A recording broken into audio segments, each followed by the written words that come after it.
Umalis ka sa bahay ng anak ko, ngayon din. Isang nakakapanindig balahibong sigaw, ang umalingaw-ngaw, habang ang matibay na pintuan ay nagsisimulang masira. Si Aling Nena, ang biyena na nagpapakasasa, sa pagpapanggap na siya ang ginang ng bahay ng kanyang anak, ay nawalan ng ulirat nang makita ang binagong password matapos pirmahan ang pagpapawalang bisa ng kasal. Gamit ang pamatay sunog, walang awang pinukpok niya ang sarado ng pinto. Ngunit sa kanilang kayabangan, hindi nila kailanman inisip na ang isang higanting bitag, na agad puputol sa kanilang pinansyal na supply, ay nasa kanilang likuran na. Wala pang 5 minuto. Isang baha ng mga abiso ng attachment ang bumuhos sa mga smartphone ng pamilya ng biyenan, na nagpapanggap na sila ang may-ari ng bahay ng iba. Sila ay tuluyang nalugi at pinalayas. Ang kahanga-hanga at kumpletong pagbagsak ng kanilang kayabangan. Kung nais ninyong maging saksi sa masarap na paghihiganti na ito, paki-subscribe at i-like. Magsisimula na tayo ngayon. Sa pasilyo ng isang marangyang apartment sa isang bagong lungsod, sunod-sunod na malalakas na tunog ang umalingaw-ngaw. Si Aling Nena, na may galit na mukha, ay hawak ang isang pulang pamatay sunog at marahas na pinupukpok ang pintuan ng penthouse na nagkakahalaga ng 10-10 milyong pesos. Sa bawat hampas, ang ibabaw ng espesyal na pintuan na lumalaban sa sunog ay mas lalong nayuyupi. Mama, ano ang gagawin natin? Darating na raw ang mga magiging biyenan ko sa basement parking. Bubukas ang elevator sa 1 minuto. Si Isabel, ang hipag, na namumutla ang mukha, ay hawak ang kanyang cellphone at nagmamadaling naglalakad. Si Isabel ay niloko ang kanyang magiging biyenan, na nagmula sa isang mayaman at respetadong pamilya. Sa pagpapanggap na ang bahay ng iba ay pag-aari ng kanyang kapatid. Kaya naman, hindi may iwasan na kumulo ang dugo niya sa takot na mabunyag ang kasinungalingan. Si Aling Nena, na nawalan ng katinuan, ay mas mabigat na pinukpok ang pintuan gamit ang pamatay sunog. Paano mo nagawang isara ang pinto? Ikaw na walang utang na loob. Buksan mo ito ngayon. Sirain mo ito agad bago dumating ang mga magiging kasosyo. Para siyang isang mapangmataas na halimaw na nakasuot ng balat ng tao. Ang alarm ng door lock ay umalingaw-ngaw ng baliw. Ngunit tila wala siyang naririnig. Nagpatuloy lang siya sa kanyang marahas na pananalasa upang mapanatili ang kanyang sariling reputasyon. Sa parehong sandali, sa loob ng madilim na pintuan, tahimik na pinagmasdan ni Maya ang panginginig na dulot ng labas, habang siya ay nakatayo, ng tuwid. Nakatingin siya sa kanyang mahigpit na nakakuyom na palad. Doon ay nakahawak siya ng isang lumang, madulas na panukat na gawa sa balat na may dilaw na tape measure.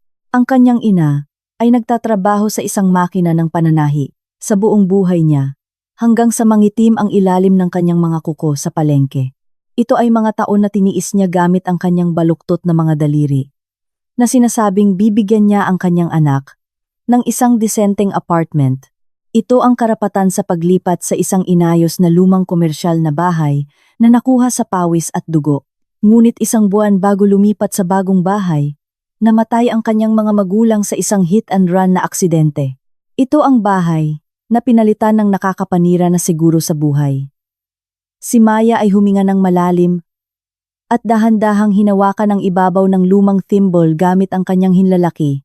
Alam niya nang lubusan na ang baluktot na mga daliri ng kanyang ina ang nagbigay liwanag sa kanyang landas. Paano kayang may taong nakasuot ng balat ng tao ang ganoon na lang kadali na tapakan ang dugo at pawis ng iba?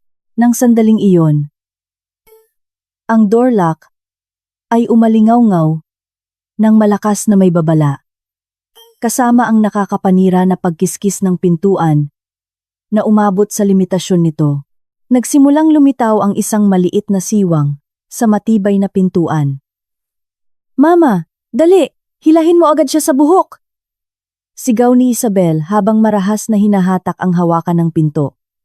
Ngunit hindi umatras si Maya kahit isang hakbang. Sa halip, pinakalma niya ang kanyang mga mata at tiningnan ang kanyang sarili sa salamin.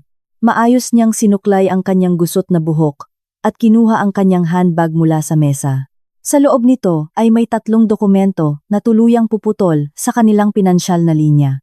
Kinuha ni Maya ang kanyang cellphone at nagpadala ng maikling mensahe sa abogado ng isang malaking law firm. Ang kaso na isinampa noong 10 a.m. ay magkakabisa sa eksaktong 3 p.m. ayon sa schedule. Umakyat na kayo. At nang walang pag-aatubili, binuksan niya ang pintuan. Wala roon ang larawan ng isang kaawa-awang hipag na natakot at napaupo, si Maya, na nakasuot ng eleganteng at marangyang wine-colored suit, ay nakatingin ng malamig sa nakahandusay na si Aling Nena sa sahig, na may ngiti na walang emosyon. Ito ang pagtawid sa ilog ng paghihiganti na hindi na maibabalik. Ang matibay na pintuan ay bumukas ng walang kahirap-hirap at isang malakas na pagbalikwas ang bumalot sa pasilyo.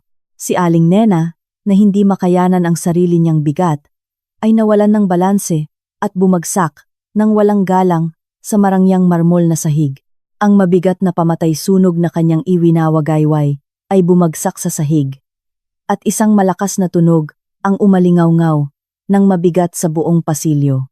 Ang malamig at maayos na hangin ng penthouse at ang maalikabok at bahagyang hangin ng pasilyo ay magkasama na naghalo. Si Aling Nena, na nakahandusay sa sahig, ay humihinga ng malalim at tumingala kay Maya na may galit na mga mata. Ngunit hindi lumapit si Maya kahit isang hakbang sa kanyang dating biyenan na nakahandusay. Tiningnan lang niya ito ng malamig. Sa kanyang kanang bulsa ay may lumang sukat na gawa sa balat na ginagamit ng kanyang ina sa pag-aayos ng damit sa palengke sa buong buhay niya. Hinawakan ni Maya ang magaspang at kupas na ibabaw nito gamit ang kanyang mga daliri. At pinakalma ang kanyang nanginginig na puso. Nang sandaling iyon, si Isabel, na namumutla sa tabi niya, ay sumigaw ng matalim na may galit sa kanyang boses. Ate, baliw ka ba? Huwag mong ipakita ang iyong kawalan ng pinag-aralan at pumasok ka sa loob. Hindi ba't ito ang pamilya na lumaki sa palengke, na walang anumang kagandahang asal? Paano mo nagawang titigan ng ganyan, ang aming ina? Ito ay isang pang-iinsulto na tumapak sa kanyang namayapang ina, na binanggit pa ang pagpapalaki. Kumukulo ang dugo niya, at labis siyang nabibigla. Kung ordinaryong tao lang, agad niyang sasakalin ang leeg nito. Ngunit hinigpitan lang ni Maya ang dulo ng lumang tape measure na hawak niya, nang hindi nagbabago ng ekspresyon. Alam niyang mabuti na kung ipapakita niya ang kanyang galit ngayon, mahuhulog lang siya sa kanilang murang taktika. Sa mismong sandali, ang elevator na eksklusibo para sa penthouse sa dulo ng pasilyo ay dahan-dahang bumukas. Isang mag-asawang propesor na nakasuot ng mararangyang suit ay dahan-dahang lumabas mula sa loob. Ito ang sandali kung kailan ang murang mukha ng pamilyang ito, na gusto ni Isabel na itago sa kanyang magiging biyenan, ay tuluyang mabubunyag. Ang tanawin sa pasilyo na bumungad sa kanilang paningin ay lubhang nakakasira ng loob. Ang pangit na nayuping pintuan, ang mga sirang piraso ng doorlock na nakakalat sa lahat ng dako, at ang nakahandusay na si Aling Nena sa sahig, ay parang isang lugar ng digmaan. Si Isabel, na nakatayo sa gitna ng pagkasira, ay namumutla at nanginginig ang panga. Sa kabilang banda, si Maya, na nasa loob ng pinto, ay nakasuot ng wine-colored suit at nanatiling ganap na maayos. Ang matinding pagkakaiba ay agad na nagpahinto sa paglakad ng mag-asawang propesor. Naku, kasosyo, dumating na pala kayo? Sigurado akong pagod kayo sa paglakad sa ganitong lugar. Patawarin ninyo ako sa ipinakita kong masamang asal. May kaunting hindi pagkakaunawaan lang po. Si Isabel ay nanghina at napaupo sa sahig. Ngunit si Aling Nena, na walang kahihiyan, ay iba. Dali-dali siyang tumayo mula sa sahig. Pinagpag ang kanyang gusot na damit. At nagpilit ng ngiti. Ang kanyang kabaliwan na humahawak ng pamatay-sunog kanina ay biglang nawala. At ang kanyang walang kahihiyan na pagpapanggap na isang may edad na babae na may kagandahang asal ay lubhang nakakabigla. Ngunit sa mga mata ng asawa ng propesor na naglaan ng buong buhay niya sa pagtuturo, ay malinaw na makikita ang paghamak. Hindi niya itinatago ang kanyang pagkadismaya at ipinapakita ang pamatay-sunog na nakakalat sa sahig at ang sirang pinto. Ano ang mga barbarong ginagawa ninyo rito? Mukhang nagkamali kami ng pinuntahang address. Hindi po, kasosyo. May hindi pagkakaunawaan po. Ang masamang dating manugang ko, na pinawalang bisa ang kasal, ay nagkimkim ng galit at sumugod sa penthouse ng anak ko at nanggulo. Kung hindi lang kami nagkaroon ng ganoong klaseng tao, hindi sana ito nangyari. Si Aling Nena ay sumigaw kay Maya at bumuga ng lason. Ito ay isang walang kahihiyan na kasinungalingan, na sinisikap niyang gawing baliw si Maya, na pinalayas upang ipagmalaki ang yaman na nakamit ng kanyang anak. Paano nangyari na ang isang tao ay kayang magsinungaling nang walang kurap-kurap, na para bang wala siyang kahihiyan? Ngunit ang asawang propesor ay itinaas ang kanyang salamin at maingat na sinusuri ang sitwasyon.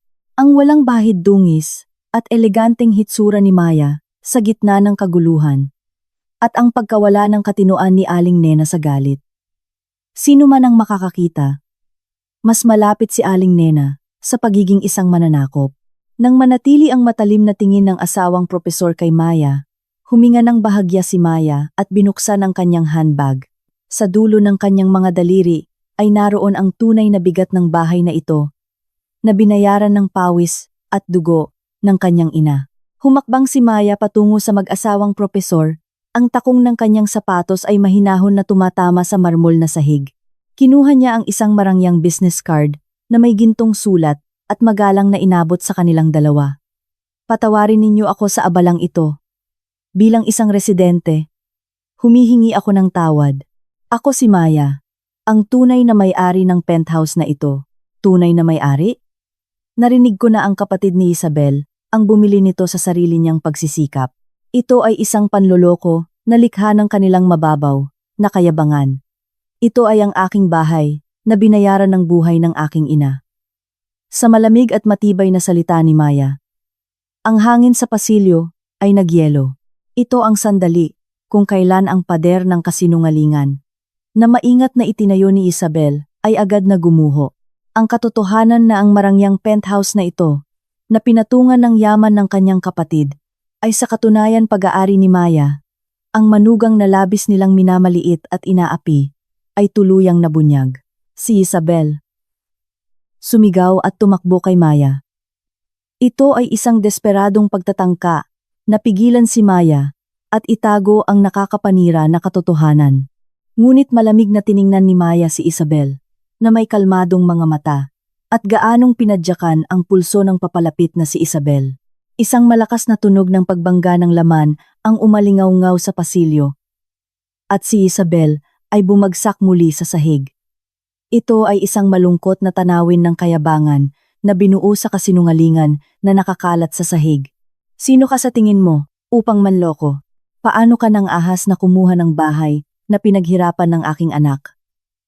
Ikaw ay isang walang kahihiyan na magnanakaw.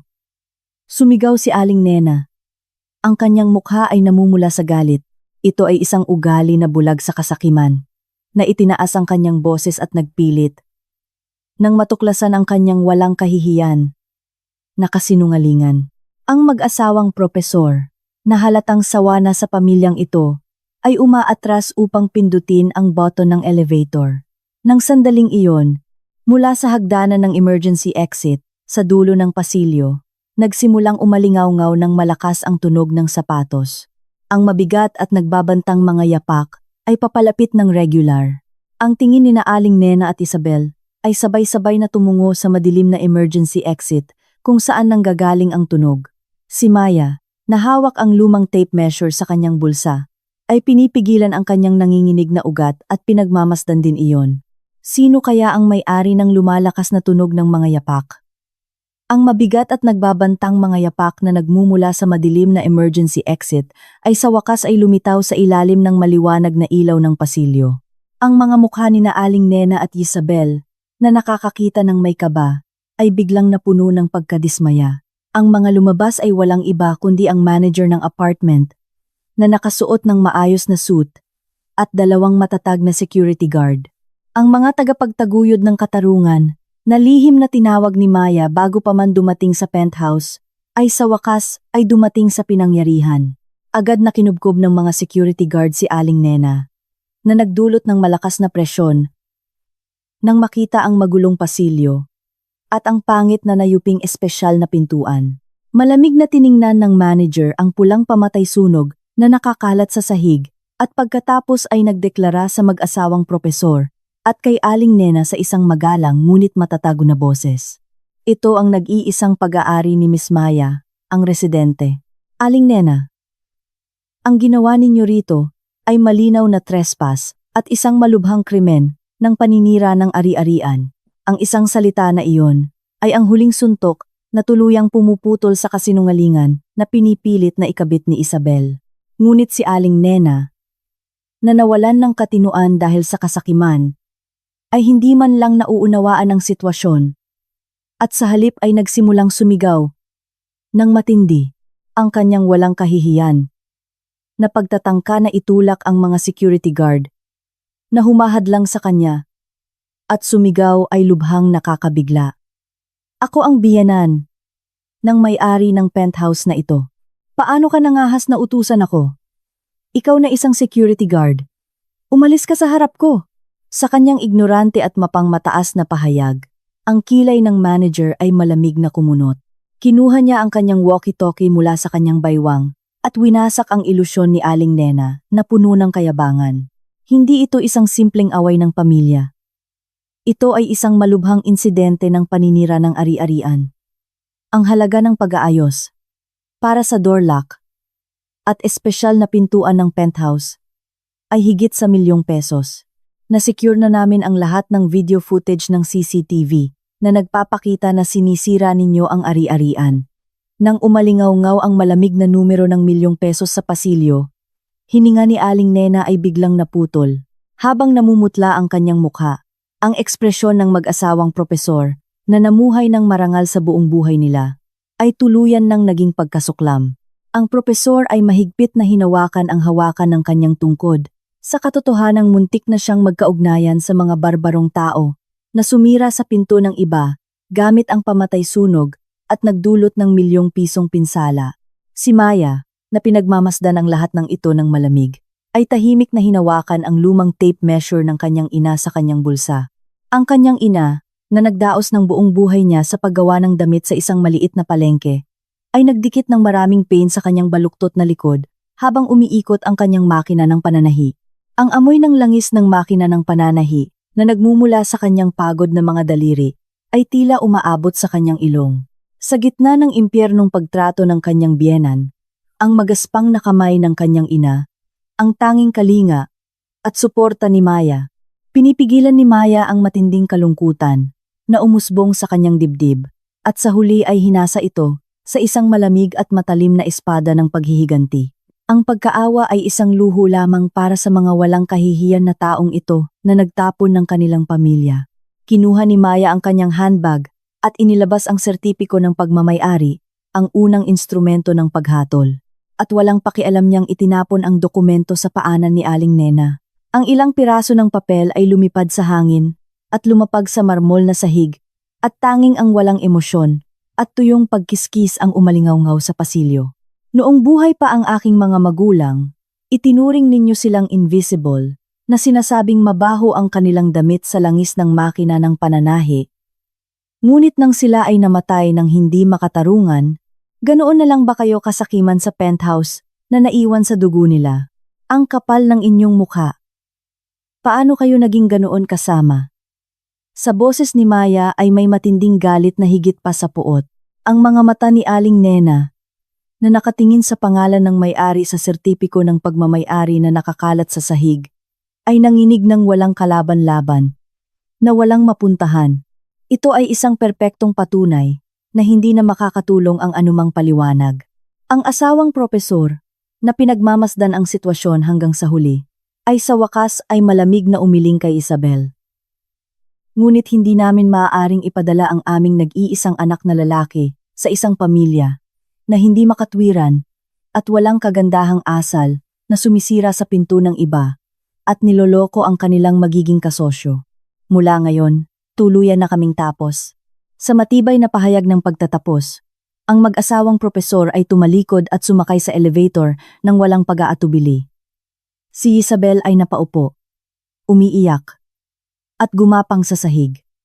Hindi po mama, may hindi pagkakaunawaan po. Ipapaalam ko po ang lahat, pakiusap, pakinggan niyo po ako. Mariin na pinukpok ni Isabel ang pilak na pintuan nang nagsasarang elevator gamit ang kanyang mga kamao. Ngunit ang malamig na pintuan ng elevator ay walang awang itinulak ang kanyang desperasyon. Sa pasilyo ay tanging ang matinding iyak ni Isabel, na nawalan ng lahat, ang umalingaw-ngaw ng pangit. Ito ay isang masarap na sandali kung kailan ang tore ng kayabangan na itinayo sa kasinungalingan ay tuluyang gumuho. Malamig na tiningnan ni Maya ang kanyang hipag na umiiyak sa sahig at ang tuliro na si Aling Nena. Ngunit ang tunay na paghihiganti ni Maya ay hindi pa nagsisimula. Sa kanyang isip, malinaw na lumitaw ang mukha ng kanyang dating asawa, si Miguel, ang pinakamalaking target na kailangan pa niyang harapin, na nagtatago matapos lihim na ipasa ang 30 milyong pisong utang. Nang sandaling iyon, ang pintuan ng emergency exit ay muling marahas na nanginginig at tila may isang tao na umakyat ng mabilis na humihinga nang may galit. Inihanda ni Maya ang kanyang sarili upang ilabas ang ikalawang instrumento ng paghatol, ang deklarasyon ng pagpapawalang bisa ng kasal, at dahan-dahang umikot. Ngayon na ang oras para sa tunay na bagyo na bumagsak sa pasilyong ito. Sa pasilyo, kung saan hindi pa nawawala ang matinding iyak ni Isabel. Isang tunog ng pagbubukas ng pintuan ng emergency exit, na parang nasira ito ang narinig. Ang tao na tumakbo, na nakatalikod sa madilim na ilaw, ay walang iba kundi ang dating asawa ni Maya, si Miguel. May mga malagkit na patak ng pawis sa kanyang noo, at ang mamahaling custom-made suit na ipinagmamalaki niyang suot ay gusot na gusot. Habang humihinga siya ng malalim, tila may masamang amoy ng kasakiman na halo sa matapang na pabango na nagmumula sa kanya. Nang makita ang nakakapanira na tanawin ng kanyang ina, na si Aling Nena at kapatid na si Isabel na nakahandusay sa sahig, ang mukha ni Miguel ay namula. Kahit na nakita niya ang nakakapanira na tanawin na may kasamang mga security guard at ang manager ng apartment, hindi niya kailanman inisip na magsisisi sa ginawa ng kanyang pamilya. Nang walang kaalaman sa sitwasyon, agad siyang lumapit kay Maya, na nakatayo ng tuwid sa loob ng pinto, at nagsimulang sumigaw. Ikaw, Maya! Ano ang ginagawa mong kabaliwan dito? Sinisira mo ba ang kinabukasan ng aking nag-iisang kapatid? Gusto mo bang siraan ang aming pamilya? Napakalahas niya sumigaw. Wala siyang pakialam sa murang katotohanan na ang kanyang ina ay sumira sa pintuan ng iba gamit ang pamatay sunog at ang kanyang kapatid ay niloko ang kanyang magiging biyenan. Nagpatuloy lang siya sa pagrereklamo na nasira ang kanyang reputasyon at sinisisi si Maya sa lahat. Nang makita ang kanyang walang kahihiyang mukha, kumulo ang dugo ni Maya mula sa kanyang kaibuturan. Ngunit sa harap ng mga mapang-insultong sigaw, hindi nagbago ang mga mata ni Maya. Ang kanyang kalmadong tingin ay matalim na tumagos sa galit na mukha ni Miguel. Ang nakaraang 10 taon ay dumaan sa kanyang isip, kung saan siya ay niloko ng kanyang mapangmataas na bibig na may matatalinong salita at pinaniwala sa matatamis na kasinungalingan na naging dahilan upang masaktan siya gabi-gabi. Sa gitna ng matinding pang-aapi ni Aling Nena, nagtiyaga siya, umaasa sa kanyang asawa. Ngunit ang natanggap niya ay kakilakilabot na pagtataksil at panlilinlang. Dahan-dahang binuksan ni Maya ang lock ng handbag na hawak niya. Tanggalin mo ang maruming kamay na iyan ngayon din. Ang walang galang na ugali na sumusugod sa bahay ng iba at nanggugulo ng walang katinuan, sisiguraduhin kong matututo ka ngayon. Sa matatag na babala ni Maya, na walang halong emosyon, suminghal si Miguel at nang hamak ang kanyang mapangmataas na saloobin, na matibay na naniniwala na ang bahay ay sa kanya, kahit na nakapangalan lang sa iba. Hindi na naramdaman ni Maya na karapat-dapat pa siyang makipag-usap sa kanya. Mula sa kaibuturan ng kanyang handbag, dahan-dahan niyang inilabas ang deklarasyon ng pagpapawalang bisa ng kasal. Nang walang pag-aatubili, matalim na inihagis ni Maya ang mga dokumentong iyon sa dibdib ni Miguel na nasa harap na niya. Ang mga sulok ng papel ay lumipad sa hangin, tumama sa dibdib ni Miguel at bumagsak sa sahig ng walang kalaban-laban, na lumilikha ng malamig at matalim na tunog. Dahil sa hindi inaasahang tama, tiningnan ni Miguel ang malalaking sulat sa mga dokumento na nakakalat sa sahig. Ngayong umaga, ganap na itong pinirmahan sa korte ng pamilya. Sa batas, kami ay ganap na estranghero, at kayo ay mga trespasser lang na pumasok sa bahay ng iba, nang walang pahintulot. Sa malamig na deklarasyon ni Maya, ang hangin sa pasilyo ay nagyelo. Si Miguel. Naniloko si Maya sa pagpapanggap na legal na pagpapawalang bisa ng kasal para sa mga isyu sa buwis ngayong umaga, ay nagpatawa sa kanya sa pagpirma ng mga dokumento. Ang mga mata ni Miguel ay nanginig nang walang kalaban-laban. Nang matuklasan niya na ang lahat ng iyon ay isang masusing at perpektong bitag na inilatag ni Maya. Sa kanyang nanginginig na kamay, kinuha niya ang desisyon mula sa sahig at walang awang ginusot ito. Ano ang basura ng papel na ito na hawak mo, na nagpapanggap na ginang ng bahay? Napawalang bisa ang kasal? Akala mo ba't sa iyo na talaga ang bahay? Gaano na ba karaming pera ang ibinuhos ko sa gastos sa pamumuhay? Ang kanyang pagtatangka na sisihin si Maya sa huli, na binabanggit ang ilang sentimo na ibinuhos niya sa mga gastos sa pamumuhay, habang nagpapanggap na pag-aari niya ang mahalagang bahay, na naiwan ng ina ng kanyang asawa, ay lubhang nakakabigla. Si Aling Nena, na walang imik sa tabi niya, ay tila nakakuha muli ng kakaibang tapang sa pagdating ng kanyang anak at nagsimulang sumigaw ng may galit. Naku, ang malas ko! Ang babaeng ito, na walang pinag-aralan, baliw na baliw sa pagpapakasawa sa kanyang asawa. Paano mo kaya mararanasan ang ganitong luho sa isang marangyang penthouse kung hindi dahil sa aking anak? Ikaw na walang utang na loob! Napakawalang kahihiyaan niya sa kanyang pagtatangka na magpumilit sa likod ng kanyang anak, na hindi pa rin nauunawaan ang sitwasyon, kaya't maging ang manager ng apartment ay napailing. Ngunit si Maya ay mahigpit na humawak sa kanyang mga paa, at itinaas ang kanyang baba, at lumapit pa kay Miguel. Ang napakatinding dignidad na nagmumula sa buong katawan niya, ay agad na pinigilan ang mababaw na tapang nina Miguel at Aling Nena. Mali kayo ng akala, hindi ko sinisira ang buhay ninyo. Ako ay nagtatakda ng pinakaperpekto at malupit na hangganan na pinahihintulutan ng batas upang hindi na kayong mga nagtapo ng inyong pamilya at reputasyon ay makapasok pa sa aking malinis na buhay. Sa malakas at matalim na babala, nawalan ng kulay ang mukha ni Miguel. Ang kanyang asawa, na inakala niyang madali niyang mahawakan, ay itinutulak siya sa bingit ng bangin na may ganitong matatalim na mata. Ngunit ang walang kahihiyang bulag sa kasakiman ay hindi madaling umamin sa pagkatalo. Ang isang gilid ng labi ni Miguel ay baluktot sa isang masama at malaswang ngiti. Inihanda niya ang pinakamasama at pinakamaruming huling baraha. Oo, heto na. Sa iyo na ang bahay na ito. Napakadumi. Isipin mo na lang na ibinigay ko sa iyo ang penthouse. Ngunit, Maya, tila nakalimutan mo na ikaw ang sumuporta sa 30 milyong pisong pautang para sa aking negosyo, gamit ang aking pangalan at aking selyo. 30 milyon. Nang umalingaw-ngaw ang kakilakilabot at napakalaking numerong iyon sa pasilyo, isang katahimikan ang bumaba na tila nilamon maging ang ingay na nagmumula sa walkie-talkie ng security guard. Hindi lang niya ninakaw ang selyo ng kanyang asawa, nang lihim upang makakuha ng 30 milyong pisong utang at tumakas. Ngunit ngayon ay sinisikap niyang gawing pangunahing salarin si Maya sa utang na iyon. Ang kanyang masamang plano, na kumuha ng yaman sa pamamagitan ng peking pagpapawalang bisa ng kasal at iwanan ang lahat ng utang sa kanyang asawa, ay sa wakas ay nabunyag. Ngayon, ano ang gagawin mo?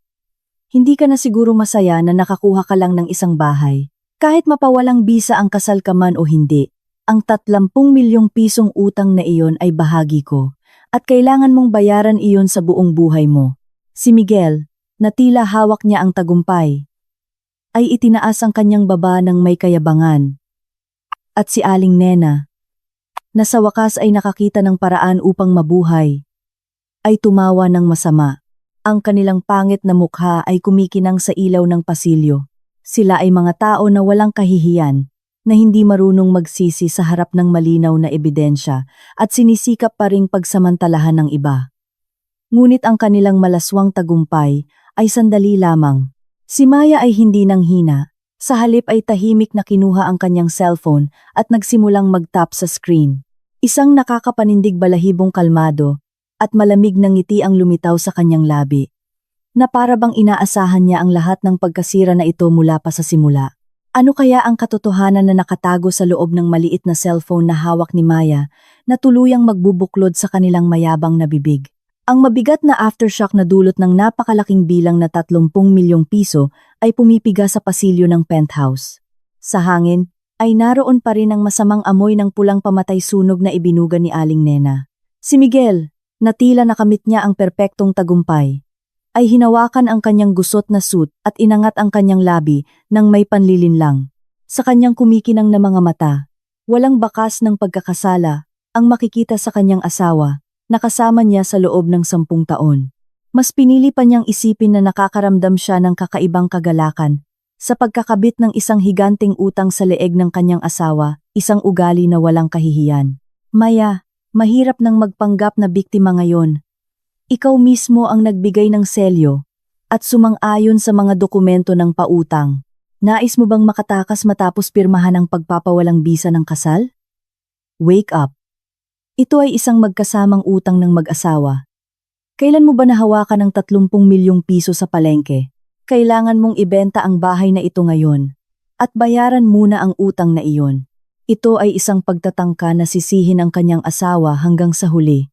Matapos lihim na kumuha ng malaking halaga ng pautang gamit ang pangalan ng kanyang asawa at agawin pa ang bahay na binayaran ng dugo ng kanyang ina. Lubos itong nakakagulat. Kahit na narinig niya ang mapang-insultong salita, hindi agad nagalit o sumigaw si Maya. Sa halip, mahigpit niyang hinawakan ang lumang panukat na gawa sa balat sa bulsa ng kanyang coat, gamit ang kanyang mga daliri, at tahimik na tiniis ang paglamig ng kanyang mga kamay at paa. Noong bata pa siya, sa isang maliit na silid na puno ng amoy ng uling, ang kanyang ina ay nagtatrabaho sa isang sirang makina ng pananahi tuwing taglamig, na may maraming plaster sa kanyang mga kamay, nabasag dahil sa frostbite. Ang bahay na ito ay ang bunga ng kanyang dugo at pawis, na naipon niya ng hindi ginagastos kahit 1 sentimo mula sa perang kinita niya sa pagtatrabaho buong magdamag. Ang mga walang pusong nilalang na ito ay itinuturing lamang ang mahalagang sakripisyo ng kanyang ina bilang isang murang pinansyal na pinagmumulan upang matupad ang kanilang mga luho. Nang sandaling iyon, si Aling Nena, na tumitingin sa kanyang anak, ay walang kahihiyang sumunod sa tono, at biglang hinawakan ang kanyang leeg, at nagsimulang umarte ng overacting, na parang hindi na makahinga. Napaupo siya sa marmol na sahig, mahigpit na hawak ang kanyang dibdib, at bumuga ng galit na boses. Naku, ang aking puso. Ang lason na ito ay niloko ang aking inosenteng anak, na kumuha ng 30 milyong pisong utang, at nang pirmahan ang pagpapawalang bisa ng kasal. Gusto niyang mabuhay mag-isa, nakasuot ng balat ng tao. Hindi niya magagawa iyon. Tulungan niyo ako. Ang tanawin ni Aling Nena, na nakahandusay sa sahig at nagrereklamo, habang hinihimas ang kanyang dibdib, ay parang isang walang kahihiyang melodramatic na drama, na puno ng kasakiman, ang kanyang walang kahihiyang pagpapanggap, na nakasuot ng balat ng tao, ay sapat na upang maging dahilan upang umubo at lumayo ang mga security guard at maging ang manager ng apartment. Ngunit hindi na patalo si Maya sa kanilang mababaw na panunukso at hindi nagpakita ng luha. Sa halip, huminga siya ng malalim at dahan-dahang kinuha ang kanyang cellphone mula sa kanyang bulsa. Nang hawakan niya ang ibabaw ng cellphone, ang mga mata ni Maya ay naging malamig na tila walang emosyon. Walang pag-aatubili niyang pinindot ang play button para sa isang partikular na audio file na matagal na niyang pinaghandaan. Isang beep ang umalingaw-ngaw. At pagkatapos ay nagsimulang umalingaw-ngaw ang pamilyar na boses ng isang lalaki na matalim na tumagos sa mabigat na hangin ng pasilyo. Ito ang recording na sadyang kinuha ni Maya kahapon ng gabi, na nagpapanggap na walang alam habang nakikipag-usap kay Miguel. Ah, nakakapagod ka talaga. Oo. Tama. Nang umalis ka sa trabaho, lihim kong kinuha ang iyong selyo mula sa cabinet sa sala. Gayunpaman, sa pagitan ng mag-asawa, ang pera ko ay pera mo, at ang pera mo ay pera ko. Ano kung ginamit ko ang iyong selyo para sa negosyo ng aking asawa? Nagrereklamo ka pa rin. Minsan, Kailangan din niya ng selyo ng kanyang asawa. Huwag kang maging drama queen. Ang boses ni Miguel, na nagmumula sa speaker ng cellphone, ay napakalinaw. Ang kanyang boses, naganap na umaamin na ninakaw niya ang selyo mula sa cabinet ng kanyang asawa, ay umalingaw-ngaw sa buong pasilyo.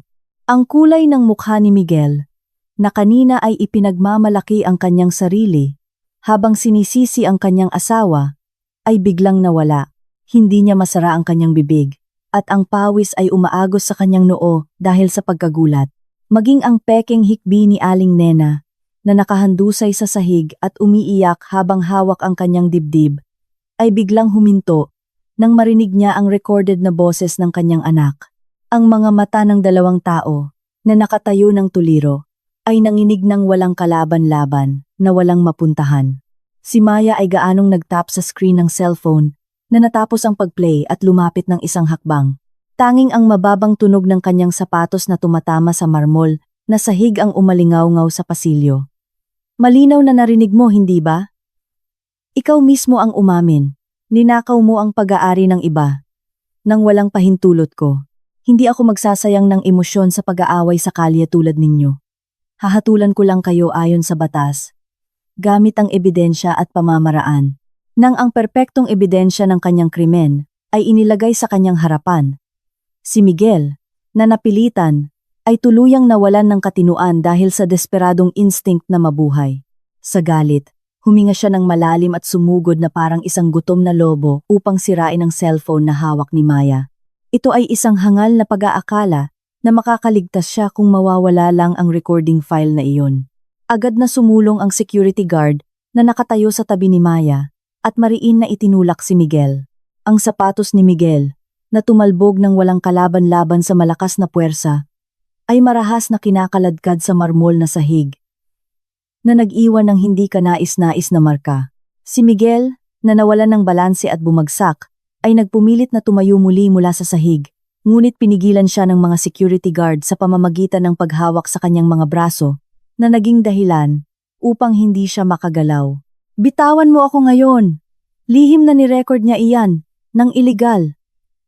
Iyan ay basura na hindi magagamit bilang ebidensya. Ang pagpapanggap ni Miguel, na nakahandusay sa sahig at sumisigaw, ay lubhang nakakapanira. Malamig na tiningnan ni Maya, ang kanyang malungkot na hitsura, sa loob ng mahabang panahon. Pagkatapos ay dahan-dahan niyang itinaas ang kanyang pulso, at tahimik na pinagmasdan ang segundo ng kanyang relo. Nang makita niya na ang pilak na karayom ng relo ay umabot sa eksaktong oras, isang nakakapanindig balahibong kalmado ng ngiti ang lumitaw sa labi ni Maya. Kung illegal man ang recording o legal na ebidensya, pag-usapan niyo iyan sa investigasyon ng team na darating. Ngunit may isang bagay na mas kakilakilabot na naghihintay sa inyo. Eksakto na 3 p.m. ngayon. Ngayon na ang oras para magkabisa ang legal na bisa ng mga dokumento na iyon. Sa malamig na tono na iyon, ang hangin sa pasilyo ay napakahigpit na parang bowstring. Ang mukha ni na Miguel at Aling Nena, na nakahandusay sa sahig, ay nagsimulang magpakita ng pangunahing takot na higit pa sa galit. Si Maya ay walang awang idiniin ang huling hatol. 3:05 p.m. Nang marinig ang kanyang mga salita, bumukas ang penthouse elevator sa dulo ng pasilyo na may malamig na panginginig. Ang mga lumabas ay isang senior lawyer mula sa isang malaking law firm na nakasuot ng matatalim na madilim na suit at may dala na briefcase at mga hukom ng korte na walang emosyon. Ang tunog ng kanilang mga sapatos na regular na tumatama sa marmol na sahig ay parang pagdating ng mga legal na tagapagpatupad ng hatol na kamatayan. Ang mga mata ni Miguel, na sumisigaw habang nakahandusay sa sahig, at ni Aling Nena, na nagalaglabas ng peking hikbi, ay sabay-sabay na nanginig. Si Maya, na may kalmadong mukha nang hindi nagbabago ng ekspresyon, ay gaanong kumindat sa abogado. At pagkatapos ay kinuha ang huling, ikatlong instrumento ng paghatol mula sa pinakamalalim na bahagi ng kanyang handbag.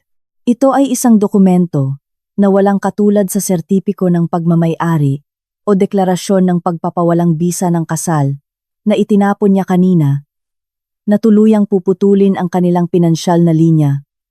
Magpakailanman. Ito ang sandali kung kailan ang masusing plano ni Maya, na nagamit ang daan-daang milyong pisong bahay na iniwan ng kanyang ina bilang collateral upang paandarin ang isang malaking law firm at bilhin ang utang, ay sa wakas ay nagbigay bunga. Kung may mga mata ka, tingnan mo ng mabuti. Ang 30 milyong pisong pautang na kinuha mo, nang lihim na ninakaw mo ang aking selyo. Binayaran ko na ang lahat ng utang sa bangko, sa pamamagitan ng pagkuha ng pautang, gamit ang penthouse na ito, bilang collateral. Binili ko ang karapatan na mangolekta ng utang mula sa iyo. Sa halip na ang bangko. Alam mo ba kung ano ang ibig sabihin niyan? Ang ibig sabihin niyan, ako na ngayon ang nag-iisang nagpapautang at ang tunay na may-ari ng kakilakilabot na utang na sinubukan mong ipasa sa akin at takasan.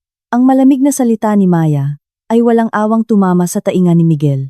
Ang napakalaking utang na matibay niyang pinaniniwalaan na ipinasa niya sa kanyang inosenteng asawa ay sa halip ay naging isang matalim na kutsilyo sa kamay ng kanyang asawa na tumutusok sa kanyang leeg.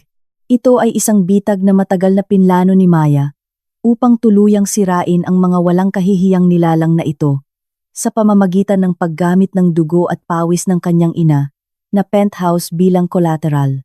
Si Miguel ay walang magawa kundi ang huminga nang may masamang amoy mula sa kanyang nakabukas na labi, isang nakakatuwang sitwasyon. Ang abogado na nakatayo sa likod ni Maya ay itinaas ang kanyang salamin at nagsimulang ipahayag ang legal na pamamaraan sa isang walang emosyon at tuyong boses. Ang attachment order na inisyu ng korte para sa may utang, si Mr. Miguel, at ang co-debtors, si Aling Nena at Isabel, ay opisyal na inilabas ngayon sa eksaktong 3 p.m. Sa kasalukuyan, ang lahat ng iyong mga account sa lahat ng institusyong pinansyal ay sunod-sunod na sinuspinde sa pamamagitan ng computerized system.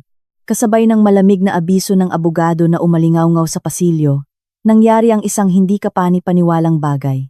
Mula sa bulsa ng jacket ni Miguel, na nakatali ng security guard, at mula sa handbag ni na Aling Nena at Isabel na nakakalat sa sahig, nagsimulang lumabas ang sunod-sunod na panginginig na marahas na kumakalat sa mga ugat. Ang mga cellphone ng tatlong tao ay sabay-sabay na nag-vibrate na parang time bomb. Si Isabel, na nawalan ng kulay ang mukha, ay nag-stretch ng kanyang nanginginig na kamay upang tingnan ang screen ng kanyang cellphone. Sa screen, ang mga mensahe mula sa mga commercial financial institution at credit card company ay bumuhos na parang talon. Abiso ng pagtanggap ng attachment at paghihigpit sa lahat ng account. Abiso ng paghinto sa paggamit ng credit card. Mama, sarado ang aking overdraft account? Kailangan kong bayaran ang 10,000 pisong credit card bill bukas. Ngunit ang balanse ay 0. Magiging credit defaulter ako. Ano ang gagawin ko ngayon? Si Isabel, na hindi kailanman kumita ng 1,000 pisong sa kanyang sariling pagsisikap at umasa sa kanyang kapatid at ina para sa kanyang mga luho, ngayon ay pinagsasabunutan ang kanyang buhok at umiiyak habang nakahandusay sa marmol na sahig nang tuluyang naputol ang kanyang pinansyal na linya. Ito ang sandali kung kailan niya naramdaman ng lubusan kung gaano kahirap ang presyo ng kayabangan na binuo sa pagyurak sa iba. Ngunit ang tunay na takot ay hindi pa nagsisimula. Ang mga hukom ng korte na tahimik ay lumakad ng mabigat, hawak ang mga clipboard ng dokumento. Ang kanilang tingin ay tumigil sa mamahaling designer bag na nagkakahalaga ng 10-10 milyong pesos na hawak ni Aling Nena na parang sanggol at ang susi ng mamahaling malaking sedan na nagkakahalaga ng daan-daang milyong pesos. Nakalahating nakausli mula sa bulsa ni Miguel. Isang hukom ang tumayo sa harap ni Aling Nena na parang isang higanting anino at matatag na nagbabala. Mula ngayon, sisimulan na ang paglilista ng lahat ng movable assets sa pangalan ng may utang. Ang bag na hawak ninyo at ang foreign car ni Mr. Miguel ay sakop din ng attachment. Malinaw na ipinapaalam namin sa inyo na kung itatago ninyo o ililipat sa iba ang mga bagay na may attachment, agad kayong haharap sa kasong kriminal at makukulong. Makukulong. Nang bumagsak ang mabigat na salitang iyon, ang mukha ni Aling Nena ay naging blanko. Ngunit para sa kanya, na namuhay sa walang laman na kayabangan sa buong buhay niya, ang bag na iyon ay ang patunay ng kanyang pag-iral. Desperado niyang itinago ang bag sa kanyang likuran at sumigaw. Hindi! Ito ang aking mahalagang bag na regalo ng aking anak sa akin. Paano kayo nangahas na hawakan ang mahalagang bagay ng iba? Mas gugustuhin kong tapakan ninyo ako at kunin ito. Ngunit sa harap ng malamig na bakal ng batas, walang pagpapumilit ang makakatulong. Hindi ginamit ng mga hukom ang mababang paraan ng pagkuha ng bag sa pamamagitan ng puwersa. Sa halip, nang hindi nagbabago ng ekspresyon, dahan-dahan nilang inalis ang likod ng isang sticker ng bawal na pagbebenta na may dilaw na background at malinaw na itim na letra mula sa kanilang bulsa. Ang malagkit at tuyong tunog ng paghihiwalay ng adhesive surface mula sa papel ay malamig na pumutol sa pasilyo. Ang kamay ng hukom ay humiwa sa hangin at walang awang idinikit ang dilaw na sticker sa gitna ng mamahaling leather bag na hawak ni Aling Nena. Pagkatapos, kinuha niya ang susi ng foreign car mula sa bulsa ni Miguel at walang awang ibinalot ng dilaw na sticker na may pulang letra. Ang mga mamahaling bagay na nagkakahalaga ng 10-10 milyon hanggang daan-daang milyong pesos ay tuluyang naging mga piraso ng metal na nakatali ng ilang sentimong babala mula sa korte. Ang pamilya ng biyenan na nakasaksi sa pagiging pangit ng kanilang kayabangan sa ilalim ng dilaw na sticker ay nawalan ng lakas at ng hina. Ang kanilang mga tinig ay hindi man lang makahinga ng maayos at ang malamig na boses ng abogado ay bumagsak sa kanila na parang huling martilyo. Ang attachment ay simula pa lamang. Ngayong gabi at bukas, ang inyong mga nakatagong seguro, deposito, at maging ang inyong buwanang sahod ay sakop na ng dilaw na sticker na ito. Mayroon na lang isang paraan upang makatakas sa impyernong pinansyal na ito. Sa salitang isang paraan lamang, ang mga mata ni na Miguel at Aling Nena na walang focus ay biglang nagpakita ng desperadong instinct na mabuhay. Parang isda na humihinga ng hihinga dahil sa pagkakasakal. Sabay-sabay silang tumingala kay Maya at sa abogado na may desperadong tingin. Sa gitna ng walang awa at legal na paghatol na ito, ang abogado ay nagbigay ng huling tanikala ng kaligtasan. Isang malupit na alok na nagtanim ng pag-asa, ngunit may malaking kapalit. Tahimik na inihahanda ni Maya ang susunod na hakbang, habang hinahawakan ang magaspang na ibabaw ng lumang panukat sa kanyang bulsa. Ang mabigat na takot na nagmumula sa dilaw na attachment sticker ay pumipiga sa pasilyo ng penthouse nang walang butas. Pumuputok sa nakakasakal na katahimikan. Walang pakialam na binaliktad ng abogado ng law firm ang clipboard ng dokumento at nagbigay ng alok ng demonyo sa isang walang emosyon at tuyong boses. Gayunpaman, handa ang ating kliyente, si Miss Maya, na magbigay ng huling awa.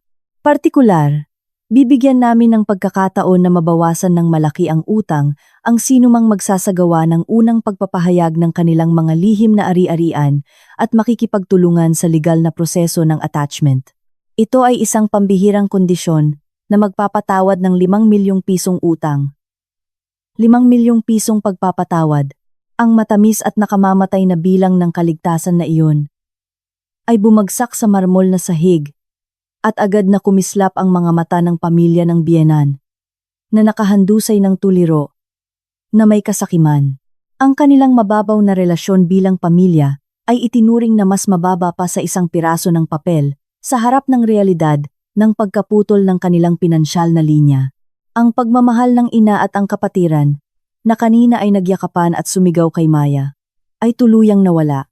Nabalot sila ng bulag na kasakiman, nakatingin sa isang piraso ng karne, at nagsimulang huminga ng malalim, na nagbabantay sa isa't isa.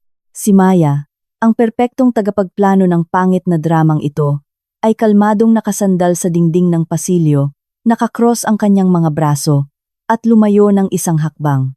Tahimik niyang pinanood ang mga walang kahihiyang nilalang na ito, na nabuhay sa dugo at luha ng iba, na pinapakain ng isa't isa sa halagang 5 milyong piso.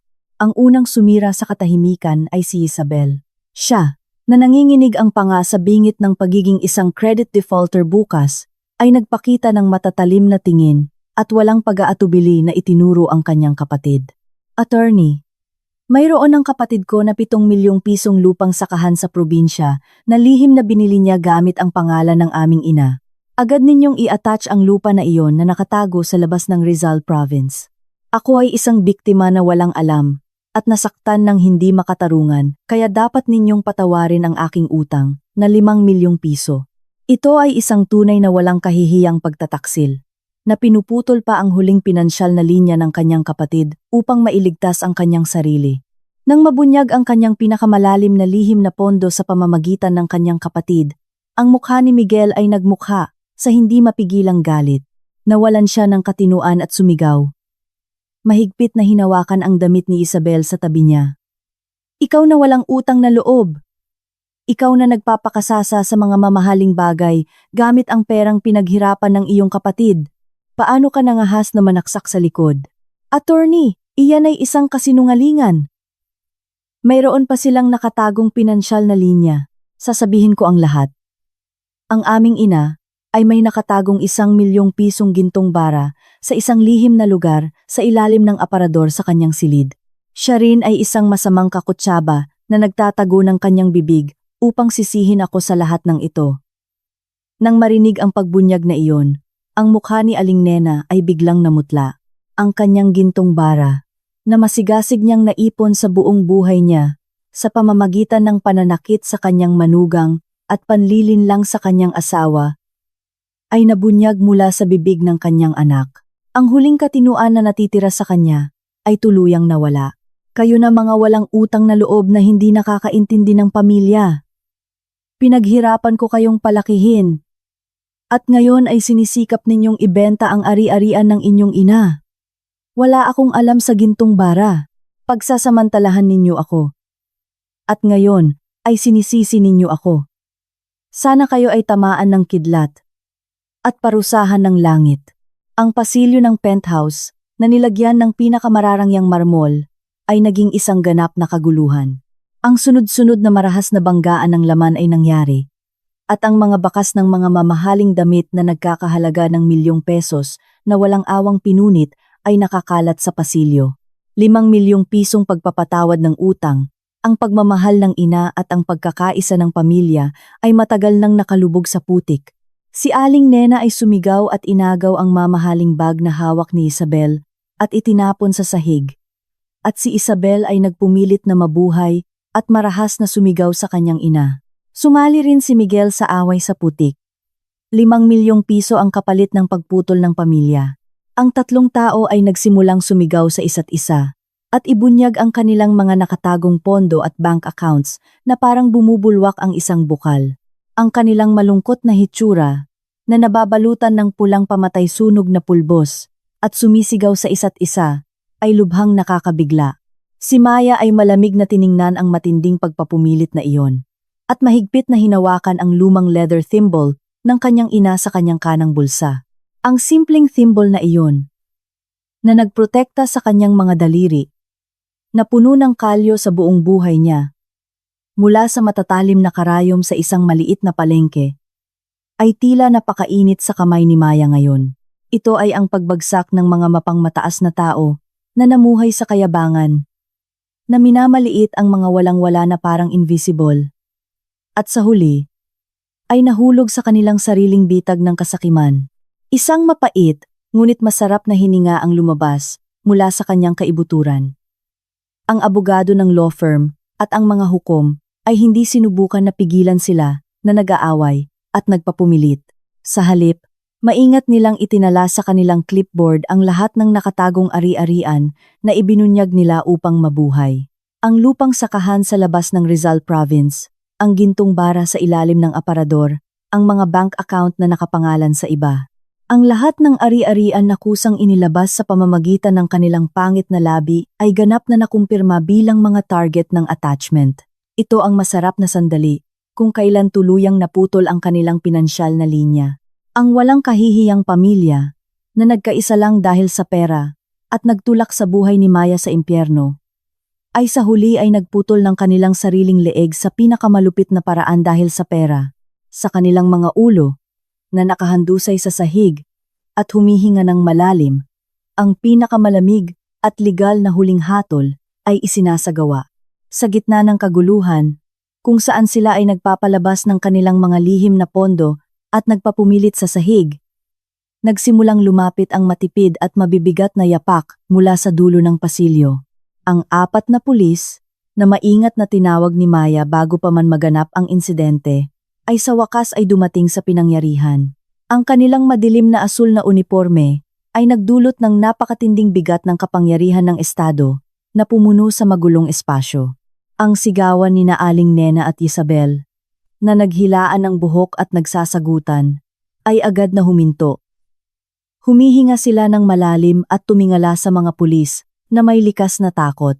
Si Aling Nena, na buong buhay niya, ay naniniwala na makakabalikwas siya sa batas sa likod ng pera at kapangyarihan.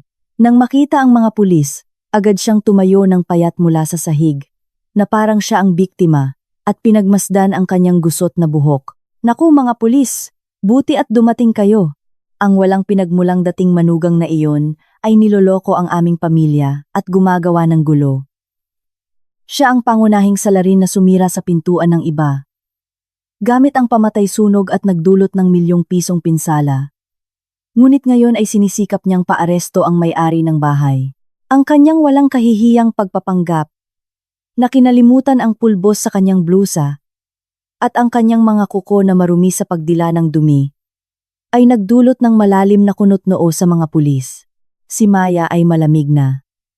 Tiningnan ang murang pagpapumilit na iyon, at pagkatapos ay gaanong bumati sa mga pulis, na nakasuot ng wine-colored suit na walang bahid alikabok. Salamat sa inyong mabilis na pagdating. Ang sitwasyon ay tulad ng nakikita ninyo. Sila ay mga kasalukuyang kriminal na sumalakay sa aking bahay nang walang pahintulot, sinira ang door lock at sinira ang ari-arian sa kabila ng legal na abiso ng pagpapaalis. Dahil natapos na ang paghatid ng attachment ng lahat ng kanilang ari-arian sa pamamagitan ng hukom ng korte, pakiusap, paalisin ninyo sila upang hindi na sila makapag-ingay pa sa harap ng bahay ng iba. Ang matipid na deklarasyon ng pagpapaalis ni Maya ay nagpataas ng ulo ng senior police officer. Ang mga piraso ng door lock na nakakalat sa sahig at ang perpektong sertipiko ng pagmamay-ari na hawak ni Maya ay nagsasabi ng lahat ng katotohanan. Mariin na hinawakan ng mga pulis ang mga braso ni Aling Nena at Miguel. Sila, nakalahating nawalan ng kaluluwa dahil sa bilyong pisong utang, ay walang magawa na kinaladkad na parang lumang tela sa harap ng kapangyarihan ng Estado. Ito ay isang magandang katapusan para sa mga taong iyon na labis na mapangmataas at niyurakan ang mahalagang anak ng iba, na ngayon ay kinaladkad na parang mga kriminal sa harap ng manager ng apartment at security guard. Si Isabel ay nanghina at hindi makatayo ng mag-isa. Umiiyak ng umiiyak hanggang sa kumalat ang kanyang makeup at itinulak siya ng mga pulis. Nang sandaling iyon, si Miguel, na kinaladkad ng mga pulis, ay nagsimulang magpakita ng walang kahihiyang pagpapumilit. Nakahawak ng mahigpit ang kanyang mga braso. Kinaladkad niya ang kanyang mga tuhod at desperado siyang tumingala kay Maya at sumigaw. Maya, kasalanan ko ang lahat. Panandalian lang akong nawalan ng katinuan at gumawa ng masamang bagay. Pakiusap. Patawarin mo ako. Minsan lang. Minsan lang. Naging mag-asawa tayo sa loob ng 10 taon. Hindi tayo pwedeng maging estranghero sa isang gabi. 30 milyong pisong utang. At paano ako makakatira sa kalye? Tulungan mo ako. Nang mapunta siya sa bingit ng bangin. Ang kanyang pagmamakaawa, na binabanggit ang murang pagmamahalan ng mag-asawa, ay isang nakakadiri na pagpapanggap. Ang isang taong walang awa, na lihim na ninakaw ang selyo ng kanyang asawa upang kumuha ng malaking halaga ng pautang at sinubukang ipasa ang lahat ng pasanin sa pamamagitan ng pekeng pagpapawalang bisa ng kasal, ay umiiyak at tinatawag siyang mahal ko. Pinigilan ni Maya ang matinding pagkasuklam na umusbong sa kanya, at mariin na humawak sa kanyang mga paa. Tumayo siya ng tuwid sa harap ng pangit na nayuping pintuan. Lumakad si Maya patungo kay Miguel. Ang kanyang takong ay tumatama ng mabigat. Malamig niyang tiningnan ang kanyang malungkot na mukha na puno ng luha. At pagkatapos ay ibinagsak ang huling deklarasyon na nagpalamig sa pasilyo. Huwag mong banggitin ang salitang, mahal ko sa iyong maruming bibig. Ang impyernong 10 taon, kung saan ninyo ininsulto ang aking ina at sinakal ang aking leeg ay tapos na ngayon. Mula ngayon, hindi kayo dapat magmakaawa sa akin. Sa halip ay bayaran ninyo ayon sa batas at managot ayon sa hatol ng batas. Ang mga tulad ninyo ay hindi na makakapasok pa sa aking malinis na buhay. Ang hangganan ay eksakto na rito. Sa malamig na salitang iyon, tanging ang putlang labi ni Miguel ang nakahinga. At hindi siya makapagbigay ng isang salita ng pagtutol. Ito ang sandali kung kailan ang kayabangan at panlilinlang na kanyang ipinapakita ay naging isang higanteng bumerang na tuluyang tumutusok sa kanyang pinansyal na linya. Pinilit ng pulisya ang pamilya ng biyenan sa loob ng elevator ng walang lakas. Ang kanilang mga mamahaling damit ay pinunit-punit.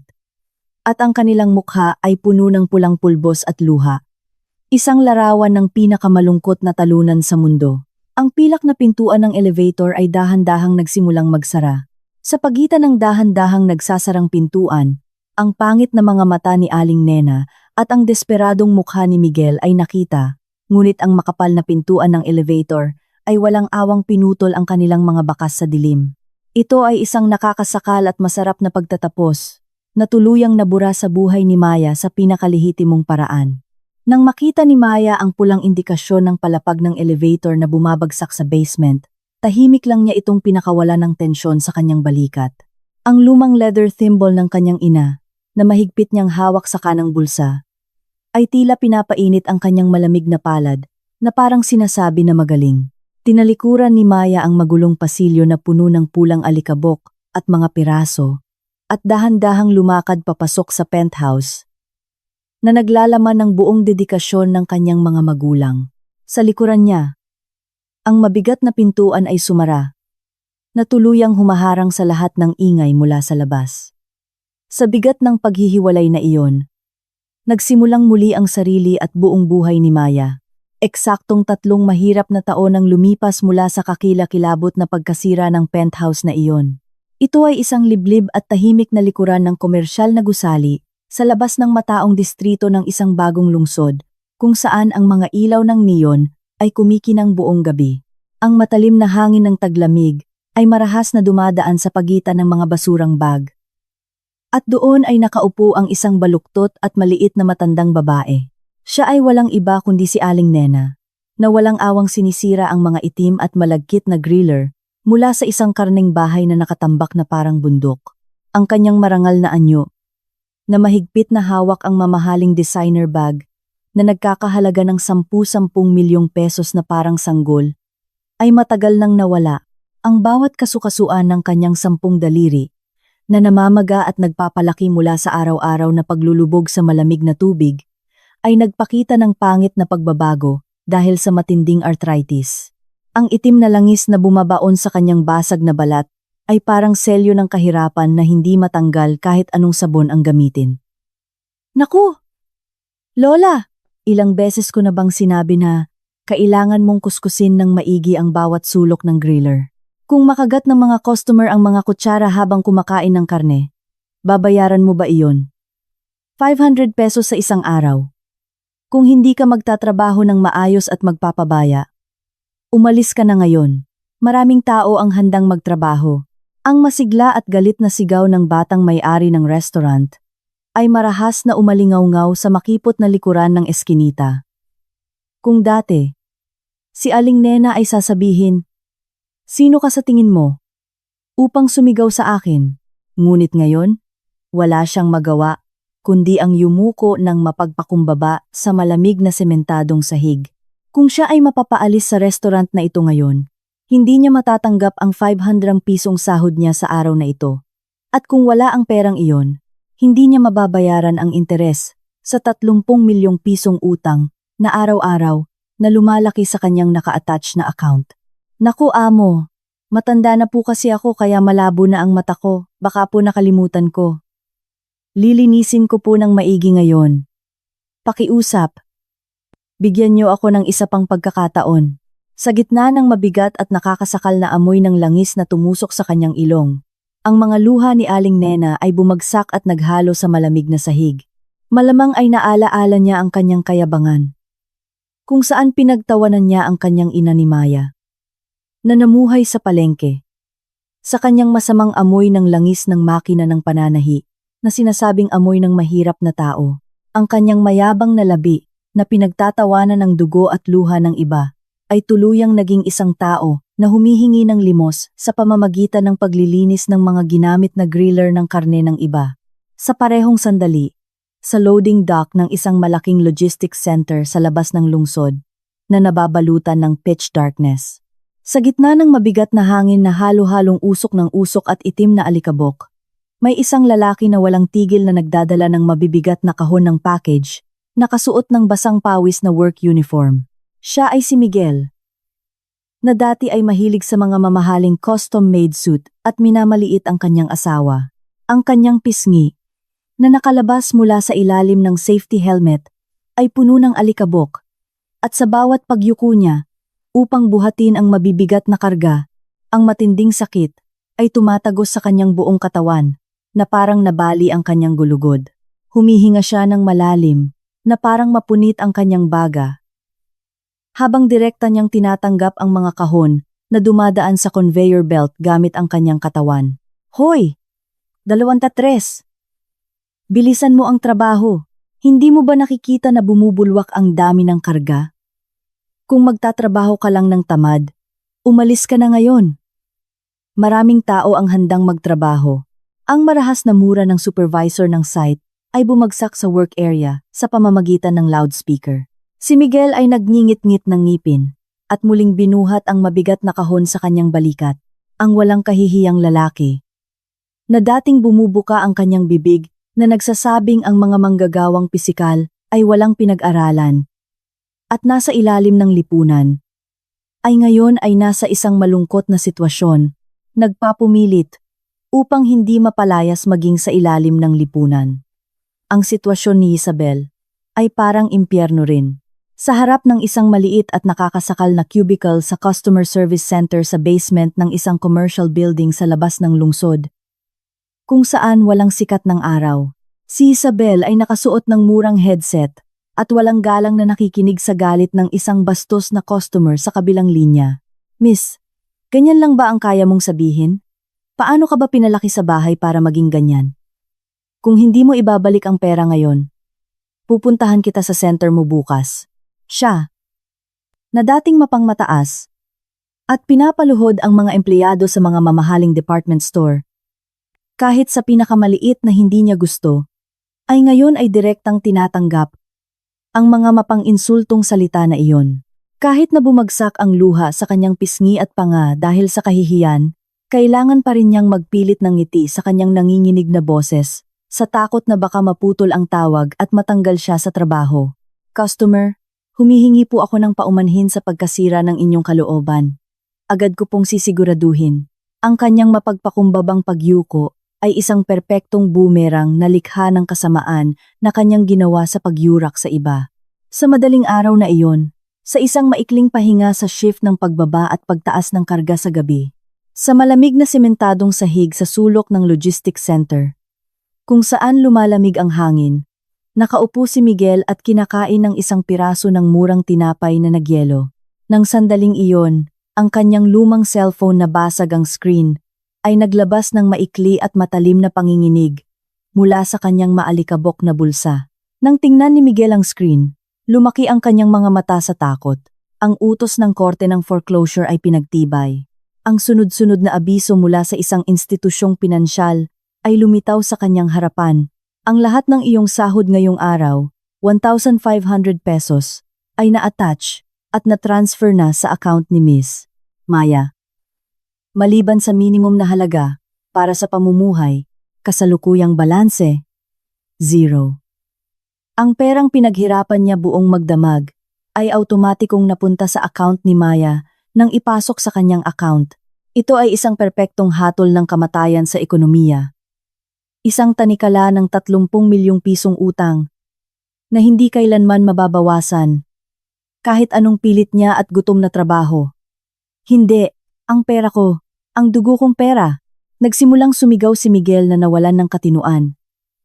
Itinapon ang kanyang natirang tinapay at pinukpok ang malamig na sementadong sahig gamit ang kanyang mga kamao. ngunit ang kanyang matinding pagtangis ay nalunod sa ingay ng malaking logistics center at hindi umabot sa sinuman. Hindi kailanman nilayon ni Maya na saktan sila. Hindi rin niya pinutol ang kanilang pinansyal na linya. Ibinigay lang niya sa kanila ang tanikala ng paghihirap na kailangan nilang gawin sa buong buhay nila upang mabayaran ang napakalaking utang na kanilang sariling pinasan matapos putulin ang kanilang walang saysay na luho at kayabangan. Sa pinakamalamig at perpektong invisible na bilangguan, sila ay mapipilitang mabuhay na may higanting bakal na nakakabit sa kanilang mga bukong-bukong. Ang mahaba at mahirap na 3 taon ay sapat na upang burahin ang mga sugat at palaguin ang matibay na bagong balat. Matapos makawala sa malamig at matalim na marmol na pasilyo, ito ay isang tahimik na kapitbahayan kung saan ang mainit na sikat ng araw ng tagsibol ay dahan-dahang bumabalot sa bawat sulok ng eskinita. Sa dulo ng eskinita, kung saan ang hangin ng tagsibol ay dumadaan sa ilong, ay matatagpuan ang isang maliit ngunit malinis na bakery cafe. Matagumpay na naipagtanggol ni Maya ang mahalagang mana ng kanyang mga magulang. Ang malawak at tahimik na bahay na iyon, kung saan tuluyan niyang pinalayas ang sakim na pamilya ng biyenan sa pangalan ng batas, ay ngayon ay naging pinakaligtas na kanlungan at mapayapang pahingahan para kay Maya.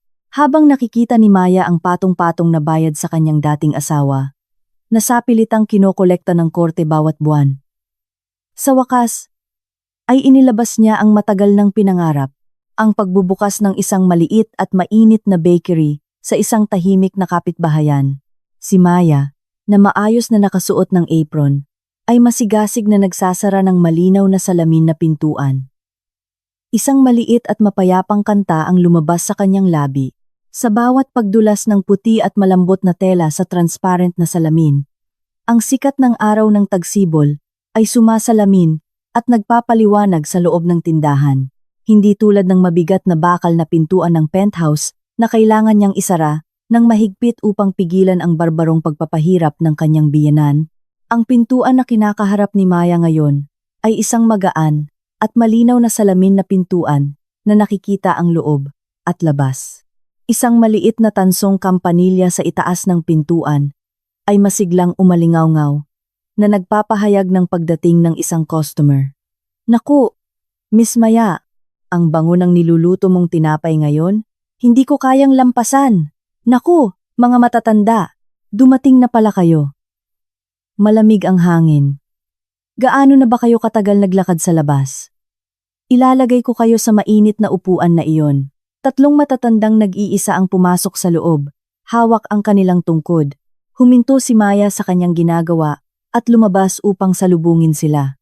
Malumanay niyang hinawakan ang magaspang at baluktot na mga kamay ng mga matatanda gamit ang kanyang 2 kamay. Ang mainit na init ng katawan ni Maya ay buong-buong naipasa sa baluktot na likod ng mga kamay ng mga matatanda na makapal ang mga kasukasuan dahil sa arthritis. Naglagay siya ng mainit na pandesal at mainit na brewed kape sa magagandang tasa. Lagi kaming nakakatanggap ng ganito kalaki ng libre, nakakahiya. Kailanman ay hindi namin inakalang magpapasalamat kami ng ganito sa mundo. Ano ang sinasabi niyo, mga matatanda? Masaya akong magluto ng kape. Huwag kayong mag-alala, kumain kayo ng dahan-dahan at komportable. Sa maliit na wooden sign na kumakaway sa hangin ng tagsibol sa tabi ng tindahan, ay nakasulat ang isang mabait na mensahe na isinulat mismo ni Maya. Mga matatanda sa kapitbahayan. Pakiusap. Humigop kayo ng mainit na kape habang dumadaan kayo. Laging may mainit na kape na maingat na inihanda. Ang maliit na karatula na iyon ay isang tahimik na kalinga na ibinigay ni Maya sa lahat ng nag-iisang tao na dumadaan sa eskinita na ito. Nakatayo si Maya sa tabi ng bintana at pinagmamasdan ang mga matatanda na umiinom ng kape, habang tinatanggap ang sikat ng araw na may maamo na tingin. At ang huling narration ay tahimik na lumabas upang ipagtanggol ang mahalagang bahay na iniwan ng aking mga magulang at ang aking huling dignidad. Kinailangan kong isara ng mahigpit ang malamig na bakal na pintuan. Ang hangin ng tagsibol ay dahan-dahang dumadaloy sa pagitan ng bukas na salamin na pintuan. Ngunit ngayon, ang pintuan na ito ay naging pinakamainit na pintuan kung saan ako at ang aking mga kapitbahay ay maaaring magpahinga at magkasama. Isang maliit na pendant sa ilalim ng leeg ni Maya ay kumikinang ng maliwanag sa sikat ng araw ng tagsibol. Ito ay isang luma at kupas na leather thimble na hawak ng kanyang namayapang ina sa buong buhay niya. Hinawakan ni Maya ang kuwintas na gawa sa magaspang na thimble na iyon na nakakabit sa isang gintong kadena at nagpakita ng ngiti na mas payapa at mas maningning kaysa kailanman. Sa pagtatapos ng mahabang kwento, kasama ang nakakapanabik na emosyon ng isang babae na matagumpay na naipagtanggol ang mana ng kanyang mga magulang at sa wakas ay namuhay sa pamamagitan ng pagbabahagi ng kanyang tunay na buhay, ang mga kredito ay dahan-dahang bumababa.